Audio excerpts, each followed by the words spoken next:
These little meringues only call for 5 ingredients and at under 25 calories a pop. They are easily the lightest recipe I make. Gluten-free and adorable, and I just can't stop eating them. The technique takes a little bit of practice and a long time in the oven. I'll walk you through the steps so that you can make your own perfect meringues.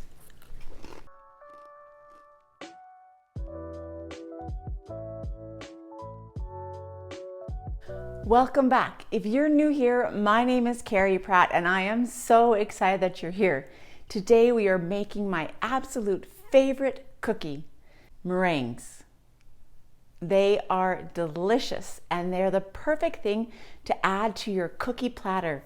Not many people are making this cookie, and it's because it takes a little bit of time, but it is so easy to do once you know the method, and I'm going to teach you how.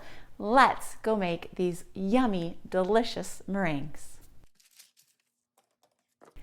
Preheat your oven to 200 degrees Fahrenheit and take a large cookie sheet and line that with parchment paper. Then set that aside. Make sure that the bowl and beater that you're using is completely grease-free and moisture-free, as any moisture will ruin your meringue. Crack your eggs in a separate bowl when separating your egg whites. Even a tiny bit of yolk can ruin the meringue. So crack each egg in a small bowl before adding it to the bowl that you'll be mixing the meringues in. If you see the stringy white protein in your egg white, you do want to make sure that it goes in with the rest of your egg whites and that it goes into your mixing bowl. It's going to help your meringues to whip up properly.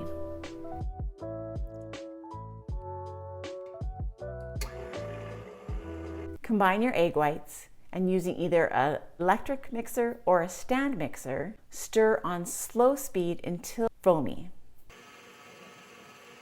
At this point, you're going to add your cream of tartar and your salt.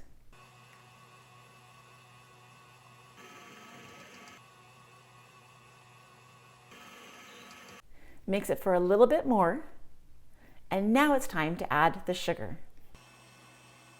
With the mixer on high, add the sugar gradually, 1 tablespoon at a time, and give it a chance to dissolve before adding any more.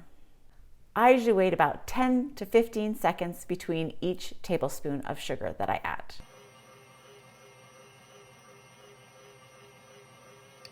Beat until the mixture is thick, shiny, and has increased in volume. The mixture should have stiff peaks, and the sugar should be completely dissolved. You can check to test that the sugar has been completely dissolved by taking a small bit, rubbing it between your fingers, and seeing if you can feel any of the sugar granules. If it's not combined, it will feel gritty, so continue to mix some more.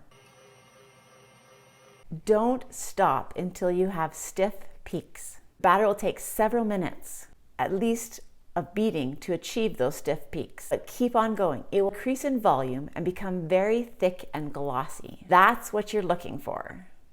This is what it looks like. But don't overbeat your batter either. Once it hits stiff peaks, stop. You can stir in your extract or any food coloring that you'd like at this point. But don't push it, because overbeating the batter is just as bad as underbeating the batter.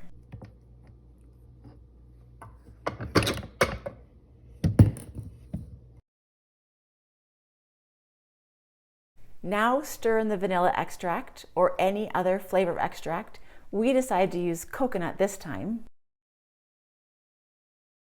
You can add food coloring at this stage as well, or you can do the method that I'm going to show you next. Stripe the bag with a little bit of the food coloring.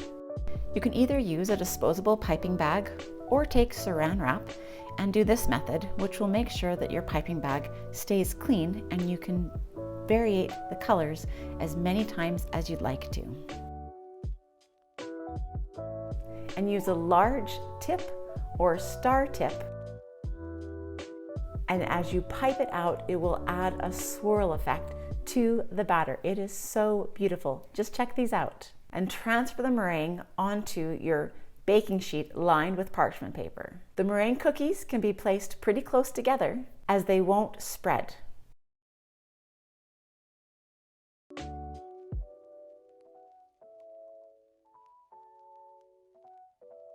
And you're going to want to make as many cookies as you can at the same time, because this is going to take a while in your oven to bake.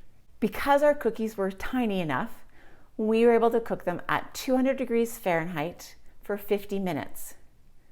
If your cookies are a little bit bigger, you're going to want to cook them at 225 degrees Fahrenheit for 1 hour. And I also made sure I was using convection, as I had both pans in my oven at the same time.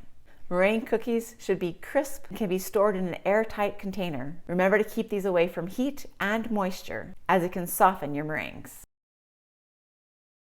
Once you've got the hang of making meringues, have fun playing with lots of different extracts and colors. We've made peppermint, lemon, root beer, coconut, and vanilla are just a few of the flavors that we've tried. And this is what they look like in the end. Yellow with lemon flavoring, green with peppermint flavoring, pink with coconut flavoring, and purple with root beer flavoring. If you enjoyed this recipe about cookies and you're looking for some other great cookie ideas, just click on the link that's going to pop up next and it will take you to all the cookie recipes that I've posted on my YouTube channel. Hope you enjoy. If you enjoyed this video, don't forget to like and subscribe. I post new content once a week and I would love to have you as part of my community. Whether you enjoy the cooking videos or the adventure videos or videos about the things that we're doing as a family or gardening as well, I hope you come along for the ride, and I appreciate your support and love as I'm continuing to learn and grow, and I so appreciate each one of you for being here with me. It means the world to me.